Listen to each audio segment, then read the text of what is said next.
Well, welcome, guys, and welcome to the next series of The Vault. So this is going to be for the PlayStation 1. Oh, I should add a picture of it, I suppose. Hold on.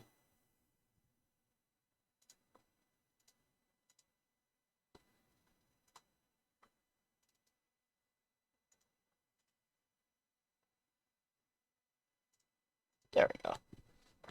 Now, unfortunately, I can't take a picture of my actual PlayStation 1 because, sadly, I don't think I have it anymore. Uh, I think I lost it over the years, unfortunately, so I'm just going to have to do a static image for it.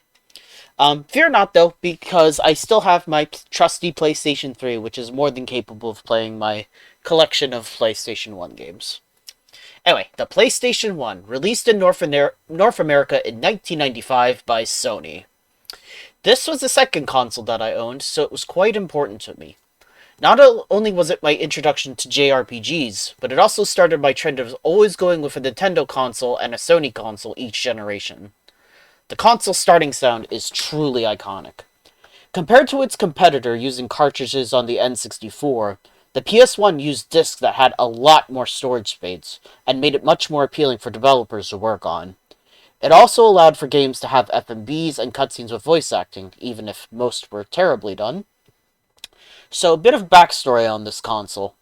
Originally, there was going to be a collaboration between Nintendo and Sony to make a CD add-on for the Super Nintendo, the SNES. However, Nintendo did not like the leverage that Sony had in the industry and with their contract. In the end, they cut all ties with Sony at the very last minute and ended up going to Philips instead. This led to the infamous Philips CDI coming about, with the notoriously bad Zelda and Mario CDI games. Sony was furious at this backstab. They decided to throw their own hat into the ring, using what they learned to enter the console market. That's right, they went and made their own console, with blackjack and hookers. In fact, forget the blackjack and the hookers. Screw the whole thing. Needless to say, considering that we've gone all the way to PlayStation 5 now, Sony was more than capable of giving Nintendo a run for their money in the console market. The Nintendo 64 had a good chunk of amazing games, but the PlayStation 1 had a lot more variety and just as many good games, if not more. The PS1 really was an RPG powerhouse, for example. Meanwhile, you can probably count the number of RPGs the N64 had on one hand, though one of those was Paper Mario, so take that as you will. Uh, so yeah, most of my PlayStation 1 games I do have physical copies of. There are some exceptions, though, which I have here on my PlayStation 3, which I downloaded via PSN. It's, for the most part, in alphabetical order, but because you can't sort these things by alphabetically on PS3 for some weird reason, I just have them sorted by playtime. So for the most part, they are in alphabetical order with a couple exceptions. Um, it's either because the games are either hard to come by, super expensive, stuff like that. I do own physical copies of Mega Man Legends 1 and 2, but I think they're kind of scratched up because they're used. I bought them used. So, yeah. So that's why I have those, just as backups.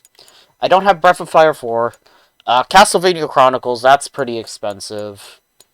Uh, Klonoa and Misadventures of Tron Bonne are definitely expensive.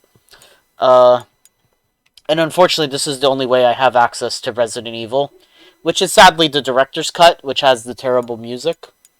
I never had the original version. Yeah, Tomba and Tomba 2 are also both pretty expensive. But, yeah, for the most part, I will be using my physical collection, but I will also be uh, including my games that I have from PSN, but in each video that they're featured in, I will denote them in the description. Anyway, guys, we got some games coming up, so stay tuned.